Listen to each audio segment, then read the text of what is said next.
गङ्गणपतये नमः श्रीगुरुभ्यो नमः. ஸ்ரீமன்னாராயணீயம் தசகம் 86.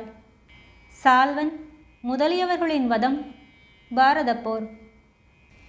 முன்பு ருக்மிணியின் விவாக சமயத்தில், அதாவது ருக்மிணியின் ஸ்வயம்பரத்தில், யாதவ படைகளால் தோற்கடிக்கப்பட்ட சிசுபாலனின் நண்பனான சால்வன் என்கின்ற ராஜன் தவம் செய்து ஸ்ரீ பரமேஸ்வரரை ஆராதனை செய்து அவரிடமிருந்து சௌபம் என்கின்ற திவ்ய விமானத்தை பெற்றுக்கொண்டான். தாங்கள் ராஜசுய வேள்வியை நடத்தி தருவதற்காக குருதேசத்தில் தங்கியிருந்த நேரத்தில் மாயைகளில் வல்லவனான அந்த மாயாவியான சால்வன் உங்களுடைய தலைநகரான துவாரகையை தாக்கினான், அதனை முற்றுகையிட்டான். அந்த நேரத்தில் உங்களுடைய மகனான பிரத்யும்னன் யாதவ படைகளோடும் திறன்மிக்க சால்வனை அடக்கி அவனுடைய மந்திரியான மிகுந்த வீரம் மிக்க ஜுமான் என்கின்றவனை கொன்றான். இந்த பெரும் போரானது 27 நாட்கள் நடந்ததாமே.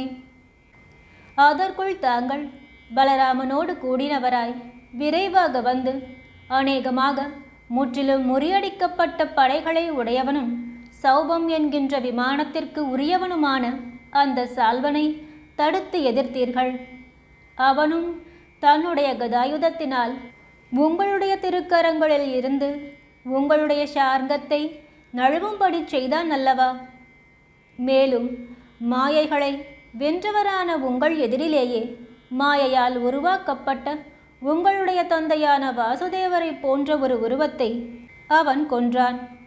அது மாயை என்பதை உங்களால் கூட ஒரு அரை நொடி பொழுது அறியப்படவில்லை என்றும், நீங்கள் ஒரு கணம் தந்தை கொல்லப்பட்டு விட்டார் என்று மயங்கினீர்கள் என்றும் ஒரு சிலர் கூறுவர். ஆனால் அப்படிப்பட்ட தங்களை அவமதிப்பதான சொற்களையும் கருத்தையும் வியாசரே மறுத்து கூறி இருக்கின்றார். அந்த சால்வனுடைய சௌபம் என்கின்ற விமானத்தை தாங்கள் உங்களுடைய கதையினால் நொறுக்கி தூள் தூளாக்கி கடலில் எறிந்தீர்கள். மேலும் சக்ராயுதத்தினால் சால்வனுடைய தலையையும் அறுத்தீர்கள். இதனை கண்ட அவனுடைய நண்பனான தந்தவக்திரன் என்கின்ற மன்னன் பெரும் ஊக்கத்தோடு பாய்ந்து வந்தவனாக தன்னுடைய கதையை உங்கள் மீது வீசி எறிந்தான். தாங்களோ அவனை தங்களது கௌமோதகி என்கின்ற கதையால் அடித்து கொன்றீர்கள். பெரும் புண்ணியத்தின் களஞ்சியமாக, பெரும் புண்ணியத்தின் பொக்கிஷமான, அதாவது பெரும் புண்ணியம் செய்திருந்த அவனும் சிசுபாலனைப் போலவே தங்களோடு ஒன்றுபட்டான், ஐக்கியம் அடைந்தான். முன்பெடுத்திருந்த பிறவிகளில் தங்களோடே மனம் செலுத்திய யாவரும், அதாவது அன்பாலோ வெறுப்பாலோ அச்சத்தாலோ என எந்த வகையினாலும் உங்களோடு மனம் ஈடுபட்டிருந்தவர்களான அனைவருக்கும் மோட்சத்தை, அதாவது வீடு பேற்றை அளிப்பதற்காகவே இந்த கிருஷ்ணாவதாரம் எடுக்கப்பட்டதாக இருக்கின்றதல்லவா? இந்த தந்தவக்திரன் என்பவன் சிசுபாலனைப் போலவே முன்பிருந்த 2 பிறவிகளிலும், அதாவது ஹிரண்யாக்ஷன் ஹிரண்யகசிபு மற்றும் ராவணன் கும்பகர்ணன், இந்த பிறவியில் சிசுபாலன் இந்த தந்தவக்திரனாக பிறந்திருப்பவர்கள். எனவே இந்த தந்தவக்திரன் எப்போதும் தங்களை பற்றி நிந்தித்து கொண்டாவது உங்களையே சிந்திப்பவன். இவன் தந்தவக்திரன் என்கின்ற பெயர் உடையவன், அதாவது வளைந்த பற்களை உடையவன் என்கின்ற பொருள்படும். இவன் ஜராசந்தனின், அதாவது மகத மன்னன் ஜராசந்தனின் கூட்டாளி, மேலும் சிசுபாலனுக்கு உறவினன். எனவே இவன் கிருஷ்ணரை எப்போதும் எதிரியாக கருதினான். இந்த தந்தவக்திரன் விருத்துசர்மன் மற்றும் ஸ்ருத்தேவி என்னும் தம்பதிகளுக்கு மகனாக பிறந்தவன். இவன் கருஷ நாட்டு மன்னன். தாங்கள் துவாரகைக்கு சென்ற பின்னர் துரியோதனன் முதலியவர்களும் பாண்டவர்களும் கௌரவர்களின் சபையில் சூதாட்டம் ஆடினார்கள். அந்த வஞ்சகமான சூதாட்டத்தில் பந்தயமாக வைக்கப்பட்ட பாண்டவர்களுடைய எல்லா பொருள்களையும் சகுனியை கொண்டு கபடமாக ஜெயித்த துரியோதனன். மேலும் தன்னுடைய சகோதரர்களையும் தன்னையும் வைத்து கடைசியாய் திரௌபதியையும் தர்மபுத்திரர் பந்தயமாக வைத்து ஆடினார். உடனே சகுனியானவன் அவளையும் ஜெயித்தான். ஜெயிக்கப்பட்ட அவளை துஷாசனன் சபையில் இழுத்து வந்து அவளுடைய வஸ்திரங்களை அவிழ்த்தான். அந்த சமயத்தில் அந்த விதம் கஷ்டம் அடைந்த திரௌபதி பெரும் துக்கத்துடன் ஹே கிருஷ்ணா என்று கதரும் பொழுது தாங்கள் அவளிடமிருந்து கணக்கில் அடங்காத வஸ்திரங்களை, அதாவது முடிவே இல்லாதபடி பலவிதமான சேலைகளையும் வரிசையாக வரும்படி திரௌபதியின் சேலையுடைய நீளத்தை கருணையோடு முடிவற்றதாகச் செய்தீர்கள் அல்லவா? பின்னொரு சமயம் பாண்டவர்கள் வனவாசத்தில் காட்டில் வசிக்கும் பொழுது ஒரு நாள் ஸ்ரீ பரமேஸ்வரனின் அம்சமான துர்வாச ரிஷி இவர்கள் இருக்கும் இடத்திற்கு எல்லோரும் சாப்பிட்ட பின்பு வந்தார். தர்மபுத்திரர் அவருக்கு பூஜை செய்து அவரை சாப்பிட வேண்டும்படி வேண்டிக் கொண்டார். ரிஷியும் அந்த விதமே செய்வதாக கூறி குளிக்கச் சென்றார், அதாவது ஸ்நானம் செய்யச் சென்றார். அதன் பின்னர் சாப்பிட்டு முடியும் சமயம் துர்வாச ரிஷி வந்ததை அறிந்த திரௌபதி பயந்தாள். ஏனென்றால் சூரிய பகவான் அளித்த அக்ஷய பாத்திரத்தில் ஒருமுறை சாப்பிட்டு அதனை சுத்தம் செய்த பிறகு அன்னம் அளிக்க சக்தி இல்லாமையாய் அது ஆகிவிடும் என்பதை அறிந்தவளாக அவள் துக்கமடைந்தாள். அதன் பின்னர் திரௌபதி தங்களை தியானித்தாள். அவள் எதிரே தாங்கள் தோன்றினீர்கள். மேலும் அவளை நிர்பந்தப்படுத்தி அங்கிருந்த அக்ஷய பாத்திரத்தில் இருந்த சிறிதளவு மிஞ்சிய கீரையை சாப்பிட்டீர்கள். எனவே அந்த துர்வாசர் முதலிய ரிஷிகள் யாவரும் முழுமையாக போஜனத்தினால், அதாவது முழுமையாக சாப்பிட்ட திருப்தியை அடைந்தார்களாமே. எனவே துர்வாசரையும் அவர் கூடவே வந்திருந்த மற்ற முனிவர்களையும் நீங்கள் சாப்பிட்டதே திருப்தியடையச் செய்வதாக இருந்ததாமே. அதன் பின்னர் வனவாசமும் முடிந்தது. பின்னர் போர் தொடங்கும் முயற்சியில் மந்திர ஆலோசனை கூட்டமும் கூடியது.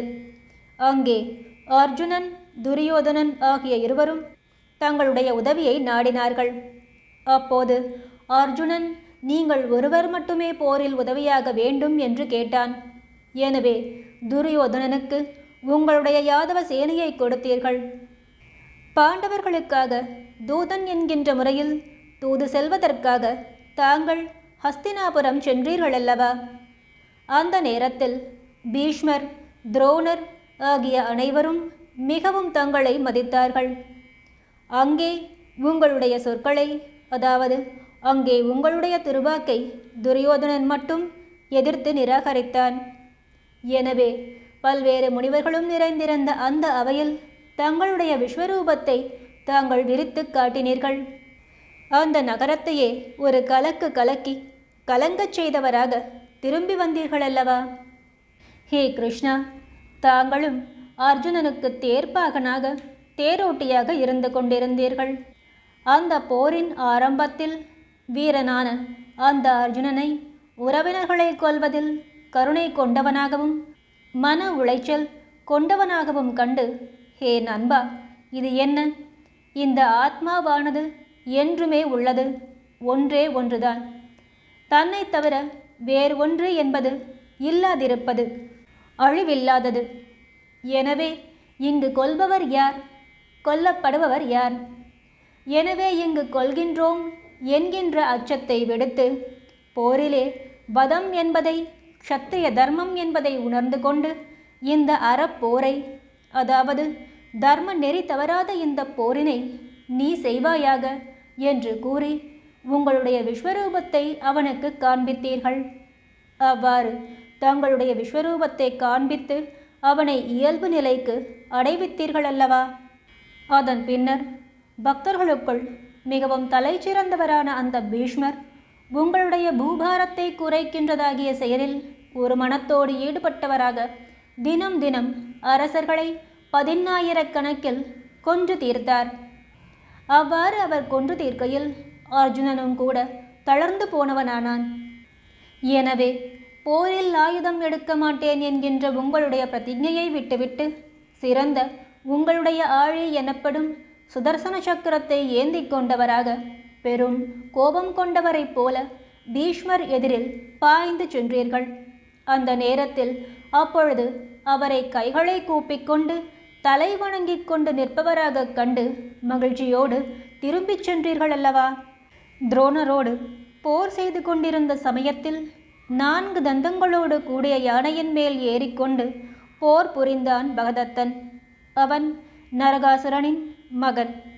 அவ்வாறு போர் புரிந்த பகதத்தனால் ஏவப்பட்ட வைஷ்ணவாஸ்திரம் எனப்படுகின்ற நாராயண அஸ்திரத்தை அர்ஜுனன் மேல் படாமல் தங்களுடைய திருமார்பில் ஏற்றுக்கொண்டீர்கள். அதன் பின்னர் தங்களுடைய சக்கராயுதம் எனப்படுகின்ற சுதர்சன சக்கரத்தினால் சூரியனை மறைத்து சிந்து தேசத்து அரசனான ஜெயத்ரதனை அர்ஜுனனை கொண்டு வதம் செய்தீர்கள். கர்ணன் அர்ஜுனனை கொல்ல வேண்டும் என்பதற்காக நாகாஸ்திரத்தை விடுத்த பொழுது தாங்கள் பூமியை கீழே போகும்படி செய்து உங்களுடைய காலால் அதனை அமுக்கி அர்ஜுனனின் கிரீடத்தை மட்டும் அது அறுத்து செல்லும்படி செய்தீர்கள். அர்ஜுனனை தாங்கள் காப்பாற்றினீர்கள் அல்லவா? பாண்டவர்களுக்காக தாங்கள் எதை தான் செய்யவில்லை. பாரத போர் தொடங்குகையில் அதில் பங்கேற்க மனம் இல்லாத பலராமர் தீர்த்த யாத்திரையாக நைமிச்சாரண்யம் என்கின்ற இடத்திற்கு சென்றார். அங்கே சூதபுராணிகர் ஆசனத்தில் இருந்து எழுந்து தனக்கு மரியாதை செலுத்தவில்லை என்பதற்காக அவரை வதம் செய்தார். அவருடைய இடத்தில் அவருடைய மகனையும் அமர்த்தினார். ஒவ்வொரு பருவ காலங்களிலும் வேள்விக்கு இடையூறு விளைவித்து வந்த வல்வலன் என்கின்ற அசுரனையும் கொன்றார். தீர்த்த யாத்திரையை முடித்து கொண்டு பாரத யுத்தத்தின் முடிவில் குருக்ஷேத்திரம் வந்த பலராமர் பீமனுக்கும் துரியோதனனுக்கும் இடையே போர் முடிவடையாமல் இருப்பதனைக் கண்டு தங்களுடைய நகரமான துவாரகைக்கு சென்றார் அல்லவா? தூங்கிக் கொண்டிருக்கும் திரௌபதியின் பிள்ளைகளான உப பாண்டவர்களை கொன்றதனால் புத்தி மழுங்கிய அஸ்வத்தாமாவை தண்டிக்க விரும்பிய அர்ஜுனன் அவனை நெருங்கினான். எனவே அந்த அர்ஜுனன் அஸ்வத்தாமாவினால் எய்யப்பட்ட பிரம்மாஸ்திரத்தை உங்களுடைய சொற்படி அடக்கினான். மேலும் அஸ்வத்தாமனின் முடியில் இருந்த ரத்தினத்தையும் பறித்தான். மீண்டும் அதன் பின்னர் அஸ்வத்தாமா பாண்டவர்களின் குலத்தை அடியோடு அழிக்க வேண்டும் என்று விருப்பம் கொண்டு அதனால் விடுத்த அஸ்திரமாகிய அபாண்டவாஸ்திரம் என்கின்றது அபிமன்யுவின் மனைவி உத்தரையின் கர்ப்பத்தில் அவளது வயிற்றில் வளரும் சிசுவை அழிக்க புகுந்தது. சர்வ வல்லமை பொருந்திய ஹே பிரபுவே, தாங்கள் ஒரு பெருவிரல் அளவிற்கு சரீரம் உடையவராக கையில் சுதர்சன சக்கரத்தை ஏந்தி கொண்டு சக்கரபாணியாக அந்த கருவினை காக்க உத்தரையின் வயிற்றில் புகுந்தீர்களல்லவா? தன் விருப்பப்படி மரணம் அடையும் வரம் பெற்றிருந்த பீஷ்மர் தர்மபுத்திரருக்கு எல்லா வகையான தர்மங்களையும் எடுத்துரைத்தார்.